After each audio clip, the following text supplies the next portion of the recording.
Kirurgu. Ai ishte mjek kirurg në spitalin e rajonit dhe sapo ishte njoftuar për një rast urgjent. Me vrap mori rrugën e spitalit, ndërroi rrobat, u pastrua dhe u bë gati për të hyrë në sallën e operacionit, ku do të kryente ndërhyrjen kirurgjikale. Para se të hyrë në sallë, u përball me baban e djalit që do të operojë, i cili lëvizte lart e poshtë në korridor, ndërkohë që në fytyrë i dukeshin shenja të qarta nervozizmi. Me ta parë doktorin, i shpërtheu në britma dhe ulërima, duke i thënë: "Përse u vënuat kaq shumë, doktor? A nuk e kupton se jeta e tim biri është në rrezik? Apo nuk do t'ja dish fare për jetët e të tjerëve? Si nuk keni as pak përgjegjësi, xhanëm?" Doktori i dhuroi një buzëqeshje, edhe me butësi ja ktheu: "Më vjen keq i nderuar, por me të më njoftuar, erdha me vrap në punë. Më shpejt nuk vija dot.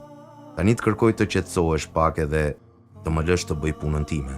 Të jesh i sigurt se djali yt do të bëhet shumë mirë, fal kujdesit hyjnor edhe përpjekjeve tona." Por zemrata e babait nuk u qetësua, madje pësoi një ndryshim tjetër në tonin e zërit. Ai i tha: "Të qetësohem, se i ftohtë që nge more doktor. Akull fare. Po sikur të bëje fjalë për jetën e të biri. A thua do t'ishe kaq i qetë dhe gjakftot? Zoti të fal. Po sikur të vdesë yt bir, çfarë do të bëje? A thua do të qetësoheshe? Zoti të falte edhe një herë." Doktori buzëqeshi sërish dhe i tha: "Nëse do të vdiste i mbir, do të thosha: ashtu siç na ka mësuar Zoti në Kur'an. E kur i godet ndonjë fatkeqësi, thon: të Zotit jemi, edhe tek Zoti do të kthehemi." E çfarë mund të thotë tjetër një besimtar? Zotri, doktori as nuk ta zgjat jetën, as nuk ta shkurton atë. Jeta e secilit prej nesh është në dorën e Zotit.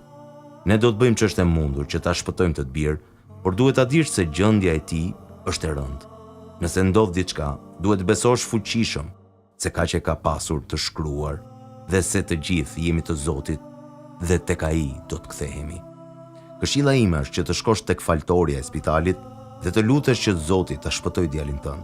Babai i të aksidentuarit shkundi supet dhe i tha me ironi: sa kullaj është të këshillosh se çfarë duhet të bëjnë të tjerët, sidomos dikë me të cilin nuk të lidh asgjë."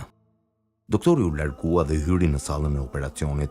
Në një moment doktori del me nxitim dhe i thot babait të sëmurit: "Gëzohu, se ndërhyrja ishte e suksesshme, shqyrë Zotit. Yt bir është mirë. Tani duhet të më falësh se jam e nxitim. Infermierja do të flas më shumë për gjendjen e të biri." Babai donte t'i bënte disa pyetje të tjera doktorit, por ky i fundit u largua me nxitim duke mos i dhënë shans të pyes. Pas disa minutash, nga salla e operacionit doli djali i sapo operuar, i shoqëruar nga infermierja që kujdesej për të. Menjëherë pasi i ati u sigurua për shëndetin e tij, u drejtua infermieres me fjalët: "Kush ishte ai doktor mend i madh dhe arrogant, i cili nuk priti as ta pyes për shëndetin e timbiri?" Infermierja nuk e mbajti dot veten dhe i shpërthyen lotët në sy.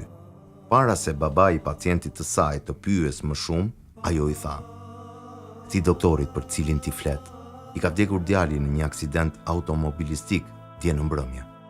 Kur e njoftuan për rastin e djalit tuaj, ishte duke u përgatitur për ceremoninë e të birit. Ne nuk kemi kirurg tjetër në spital përveç ti, prandaj dhe e njoftuam menjëherë.